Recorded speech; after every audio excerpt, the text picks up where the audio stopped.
Today, when they arrest Okechukwu in Germany for drug, you will hear Okechukwu. They say, oh, these are Igbo people. They are the one into drug. They arrest Arenze in Thailand for drug pushing. They say, oh, he's facing, they first of all announce the name. His name is Arenze, Igbo. They will begin to publish it in Nigerian news media because they know these things that you don't know. The reason is for them to know that the thing they did is working. So you do not know what they have done to you and your lineage. And the only solution is Biafra. Biafra will create opportunity that Nigeria never give you. Biafra will create that particular opportunity for you as a Biafran to attain your potential and be productive to the society. Nigeria can never, until the disintegration, offer those who have served them the opportunity to attain their potential. Rather, they will create a policy that will make it difficult for you to strive as a person who have something to offer to society. You must go into crime to be able to have the opportunity to become something. Today, from the beginning, from the head to toe in Nigeria, without crime, you can't survive. From the president who went to school as a woman, graduated as a man from America, to the vice president who is not a Nigerian, who was the founder of Boko Haram, and today he is a vice president of Nigeria, to Ekpa, who was busy bombing pipeline and taking the contract as part of the NDDC to make money to become a senator and a governor. Today, he is the Senate president. And what is happening there? Fraud. Nigeria is a fraudulent country, terrorist country. They pad budget. And when you listen to them defending a padded budget, they will tell you, since they have been in this Senate, allocation for a certain department or sector of the economy has never been in the document of budget, in the budgeted document. So they have to hide it and pad it somewhere. And according to them, why is our own going to be different now? Because they have done it in the past, and that is the norms. It becomes a defense. And people are actually standing on the podium of their so-called National Assembly to speak this thing, to tell you it has been the norms. Why is it different now? And you know what? They fired the person who challenged them.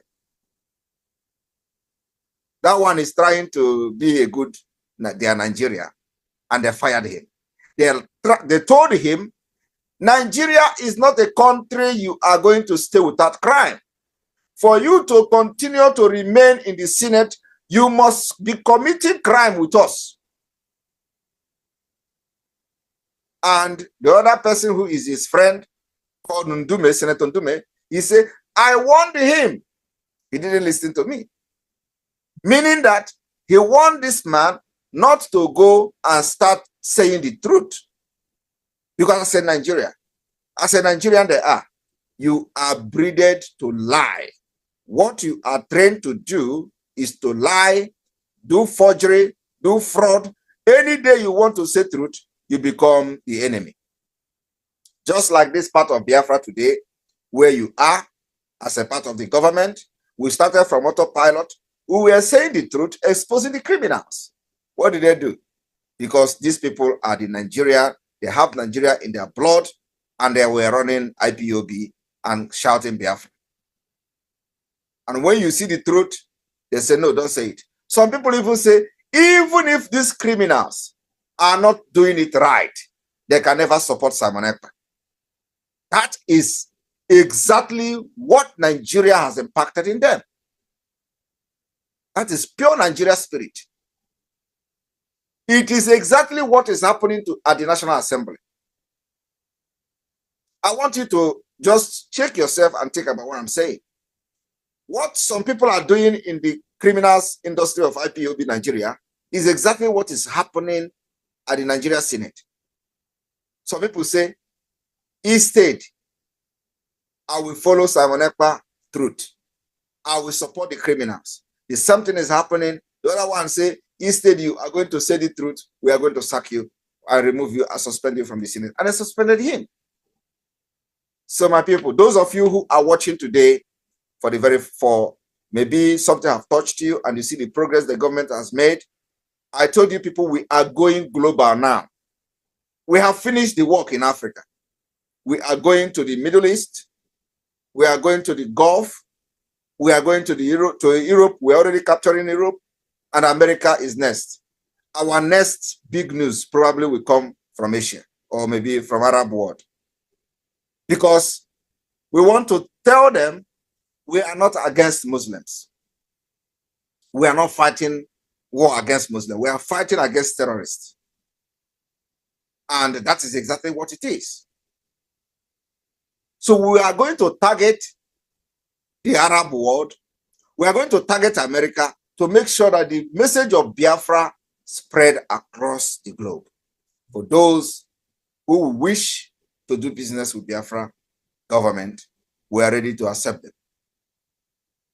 Like I've said, your enemy can never be my enemy. And whoever that is stretching the hand of friendship and fellowship to Biafra government, we are going to accept that friend. And if the friend is enemy of Europe, sorry, Europe. If the friend is enemy of America, sorry, America. That is exactly the way our own is going to be. We are not different from others who have done it in the past. So this is a hint. The earlier those who are thinking that they are on top of the world realize that we are not going to back down until Biafra come. And it is right time for them to throw their weight before we look at the other way around. Be better for them. So I thank you all for this wonderful day. I will never forget this particular birthday. And hopefully by next year, the celebration will be different. I got Choku. Oku. I thank you. God bless all of you for your prayers, wishes, your gift, and everything. Thank you. He said. My fellow Biafrans, there you have it. You have heard from our Prime Minister, His Excellency, Mazi Ekpa Simon Njoko. Permit me today, I may not be able to speak with the same fire as you know I carry in my voice. I may not be able to show the same charisma because I have been in 3 countries, 2 continents within 72 hours, and I've been under the weather.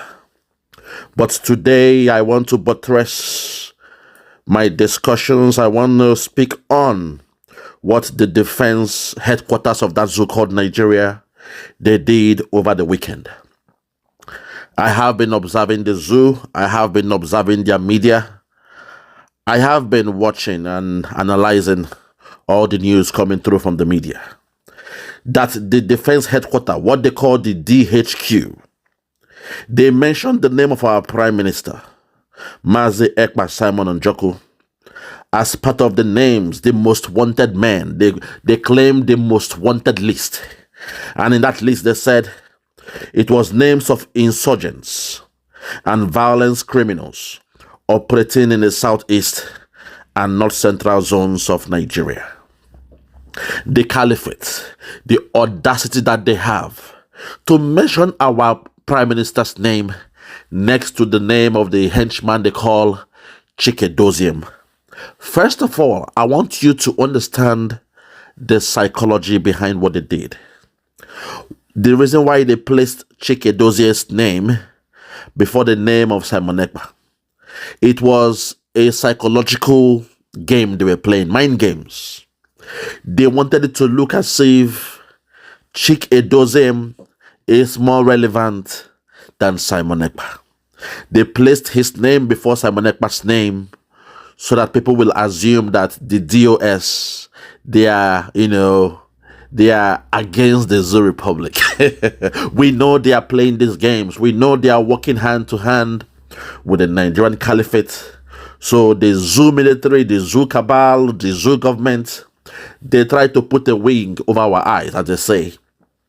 They try to play us a very fast one by placing the name of Chike Doziem before the name of our Prime Minister, so that those who are naive, those who are not critical thinkers, they will assume, oh, if the name of Chike Doziem is before the name of our Prime Minister, it means the DOS, they are doing a good job.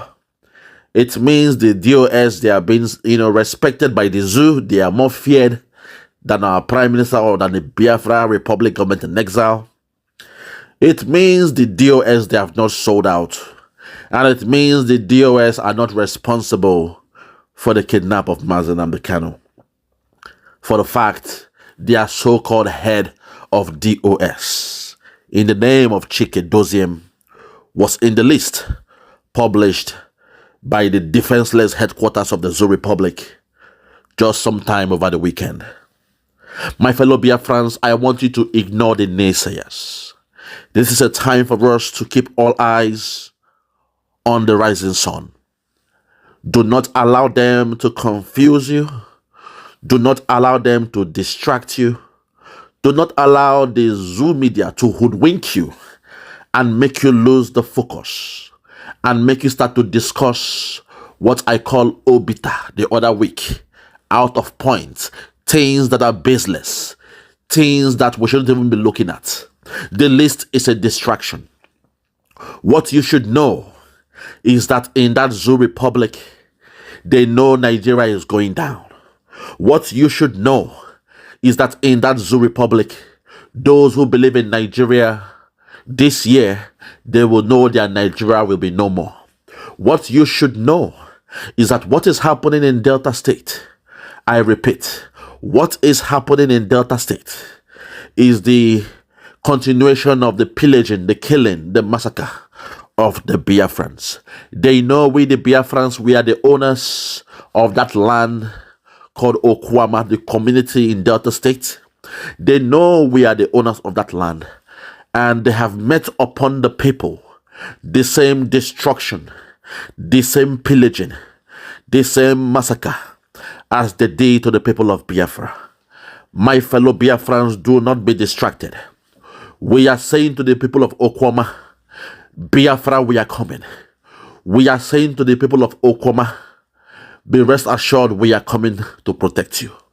We are saying to the people of Okwama, be rest assured that our Prime Minister knows what is happening in your land, and we shall do everything humanly possible to protect, safeguard, and secure lives and properties in your land.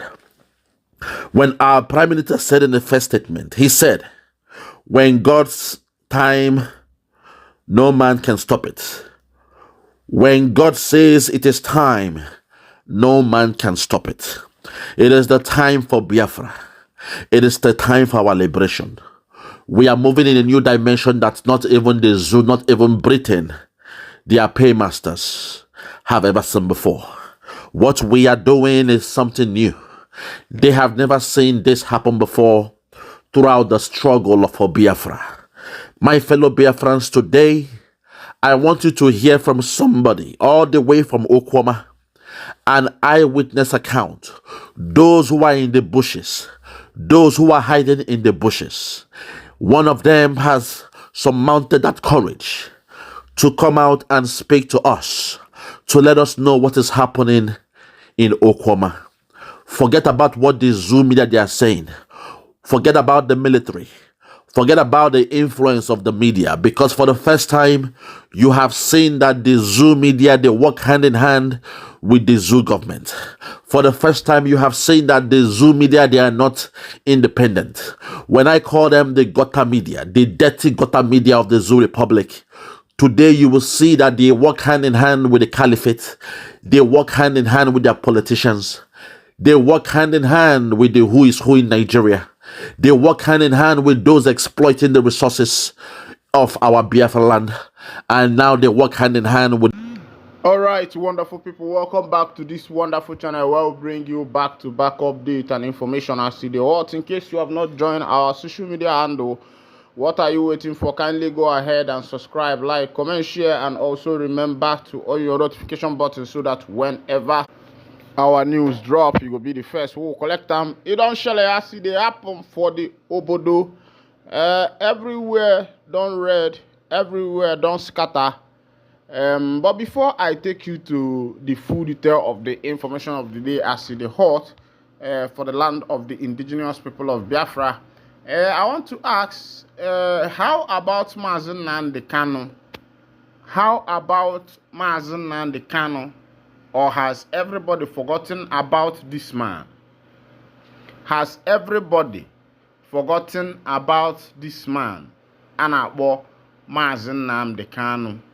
Has everybody forgotten about Nnamdi Kanu? Oyem Naju. Has everybody forgotten about Mazi Nnamdi Kanu? Or the Kwegu? Because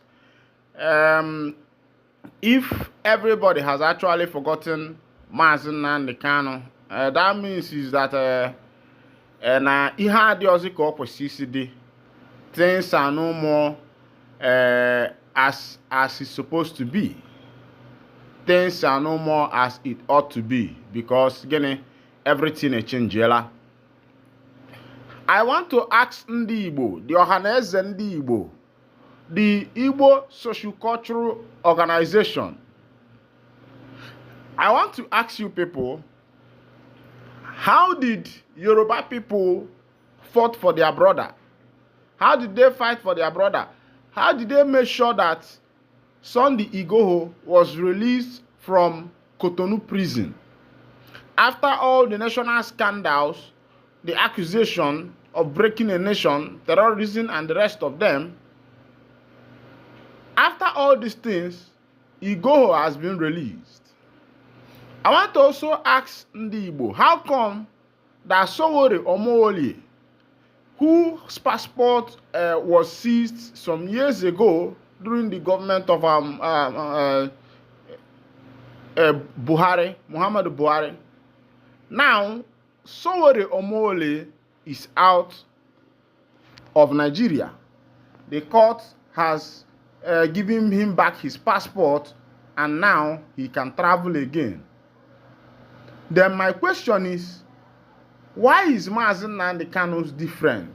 Why is Mazi Nnamdi Kanu's case different? Ono isi amala akpụ ka ọ na-agụba adịlọ nkọ. Ono isi amala akpụ ka ọ na-agụba na onwe eji akpụ adịlọ nkọ.